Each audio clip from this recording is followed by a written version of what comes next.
Do you know the answer? It's time for a new quiz. Today, we'll find out why many houses in parts of Egypt are left unfinished, and which European country is known as the Hexagon. We'll remember Robinson Crusoe's unexpected journey through Siberia, and discover which famous English idiom describes a problem that's difficult to solve. Get ready for 20 questions about literature, history, geography, mythology, and much more. And make sure to stay until the very end for the bonus question. Think you know the answer? Write it in the comments right now. And don't forget to like the video and subscribe. There's plenty more coming soon. Let's begin. First question. Which animal did Robert Burns famously address as a fellow mortal in one of his best-known poems? A mouse, a dog, a cat, or a horse?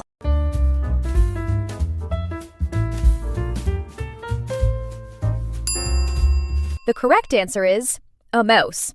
In his famous poem, To a Mouse, Robert Burns speaks to a tiny field mouse after accidentally destroying its nest while plowing a field. He calls the creature a fellow mortal, showing sympathy and respect for even the smallest living beings. The poem later inspired the title of John Steinbeck's novel, Of Mice and Men.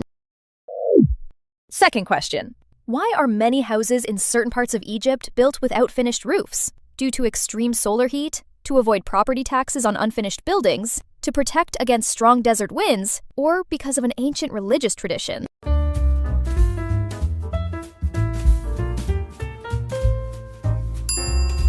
The correct answer is to avoid property taxes on unfinished buildings. In some regions, buildings that are officially considered unfinished may be taxed less or not taxed at all. Because of this, many homeowners leave rebar sticking out of the roof or keep the top floor technically incomplete for years. Similar practices can also be found in parts of other Mediterranean and Middle Eastern countries. Third question. Who wrote the Moomin series? Alan Alexander Milne, Pamela Lyndon Travers, Tove Jansson, or Astrid Lindgren?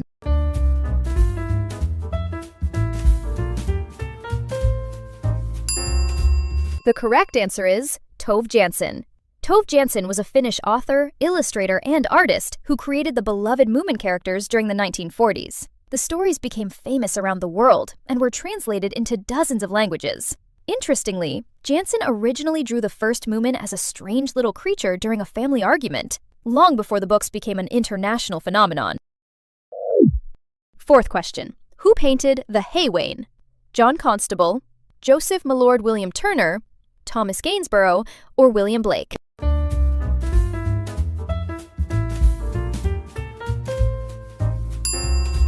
The correct answer is John Constable.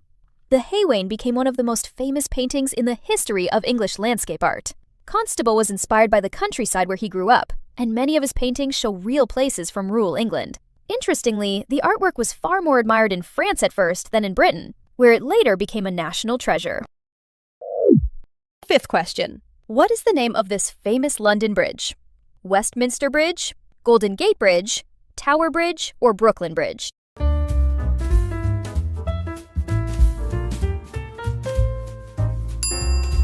The correct answer is Tower Bridge. Tower Bridge is one of the most recognizable landmarks in London. It was opened in 1894 and combines elements of both a suspension bridge and a bascule bridge, which means its central sections can lift to let large ships pass through. Many tourists mistakenly call it London Bridge, even though London Bridge is actually a much simpler bridge nearby. Sixth question. Which estate does Elizabeth Bennet admire in Pride and Prejudice? Thornfield, Netherfield, Wuthering Heights, or Pemberley?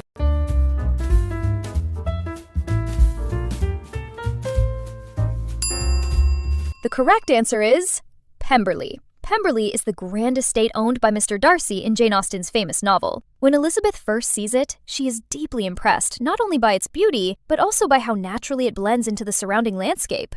Many readers see this moment as an important turning point in her feelings toward Darcy.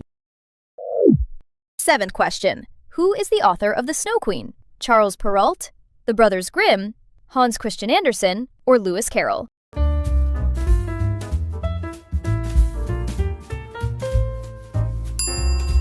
The correct answer is Hans Christian Andersen.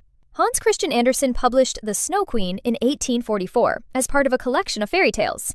The story later inspired countless adaptations, including films, ballets, and animated versions around the world. Interestingly, Anderson considered this tale one of his most important and personal works. 8th question. Which astronomer became famous for extremely precise observations of the night sky? Galileo Galilei, Johannes Kepler, Nicholas Copernicus, or Tycho Brahe?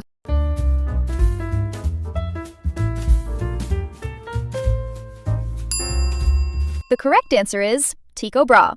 Tycho Brahe was a Danish astronomer who made some of the most accurate astronomical observations of the pre-telescope era. He carefully recorded the positions of stars and planets for many years, and his data later helped Johannes Kepler discover the laws of planetary motion. Interestingly, Brahe was also famous for wearing a metal prosthetic nose after losing part of his real one in a duel.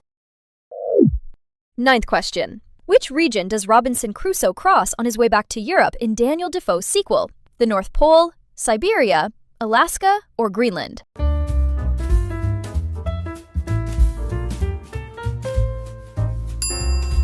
The correct answer is Siberia.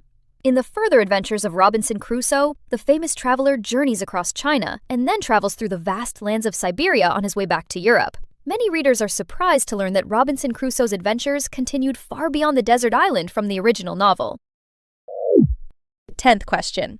Which country is often called Hexagon because of its shape? Great Britain, Germany, France, or Poland?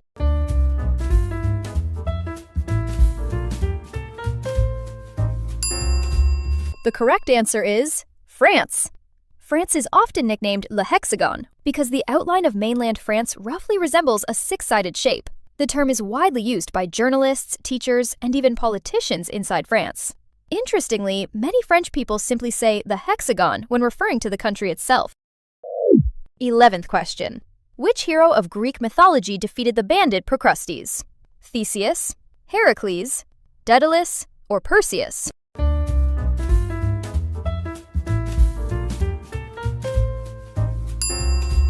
The correct answer is Theseus. According to Greek mythology, Procrustes was a dangerous bandit who forced travelers to fit the size of his iron bed. If they were too tall or too short, he cruelly altered their bodies to make them fit. Theseus eventually defeated him, using the very same bed, becoming one of the many monsters and villains the hero overcame on his journey to Athens. 12th question. Who is the protagonist of The Catcher in the Rye? Martin Eden, Holden Caulfield, Jay Gatsby, or Arthur Clarke?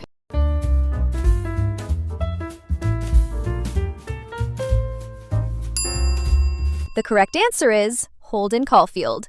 Holden Caulfield became one of the most famous teenage characters in modern literature. J.D. Salinger's novel follows him through several difficult days in New York City as he struggles with loneliness, growing up, and the phoniness he sees in the adult world. The book later became a classic studied in schools around the world. 13th question. Which English idiom describes a problem that is difficult to solve? Spill the beans, bite the bullet, a tough nut to crack, or hit the sack?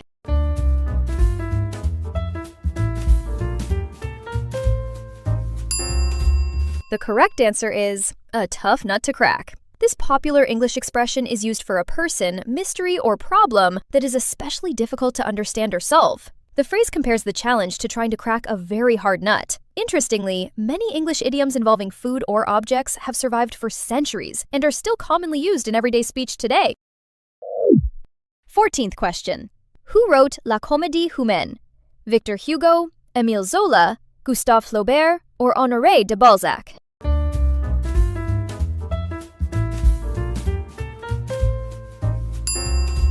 The correct answer is Honoré de Balzac. La Comédie Humaine, or The Human Comedy, is a massive collection of novels and stories that Balzac used to portray nearly every level of French society in the 19th century. The project included almost 100 works, with many characters appearing again and again across different books. This ambitious literary universe influenced countless writers who came after him. 15th question. Which chemical element was named after the Earth? Tellurium, thorium, tantalum, or titanium?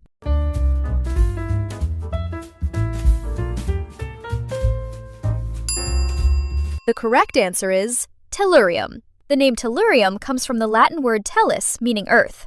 The element was discovered in the 18th century and later became important in industry and electronics. Interestingly, tellurium is one of the few chemical elements whose name is directly connected to our planet. 16th question. In which work do the sirens first appear? Virgil's Aeneid, Homer's Odyssey, Horace's Odes, or Ovid's Metamorphoses?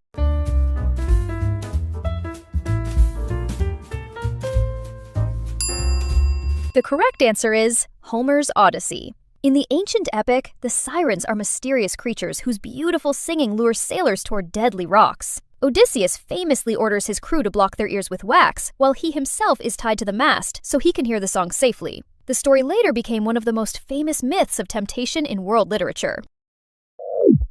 17th question. Which organ is part of the immune system? The pineal gland, the thymus, the hypothalamus, or the pituitary gland?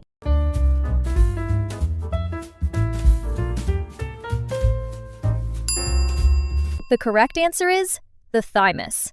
The thymus is a central organ of the immune system where certain white blood cells, called T cells, mature and learn to fight infections. It is especially important during childhood and gradually becomes smaller with age. Despite its small size, the thymus plays a major role in helping the body defend itself against disease. 18th question. What was the name of Mercedes' son in The Count of Monte Cristo? Maximilian, Franz, Albert, or Benedetto?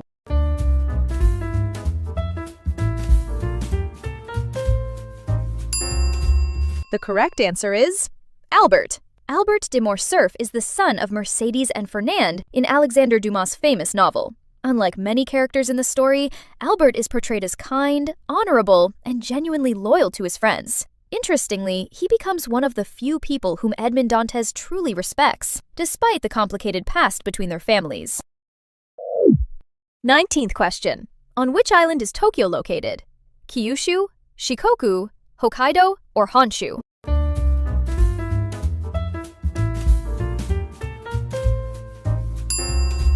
The correct answer is Honshu. Honshu is the largest and most populated island of Japan. It is home not only to Tokyo, but also to other major cities such as Osaka, Kyoto, and Hiroshima. Interestingly, most of Japan's population and economic activity are concentrated on this single island. 20th question. Mary Ann Evans was the real name of which famous novelist? George Sand, George Eliot, O. Henry, or Theodore Dreiser?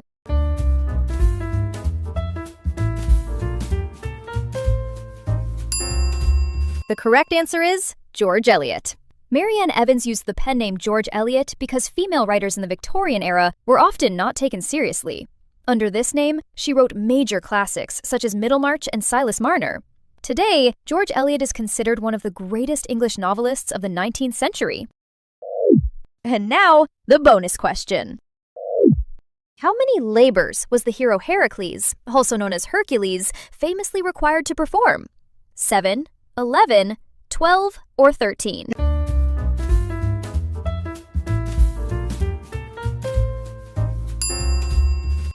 How many did you get right today? Write your score and your answer to the bonus question in the comments below.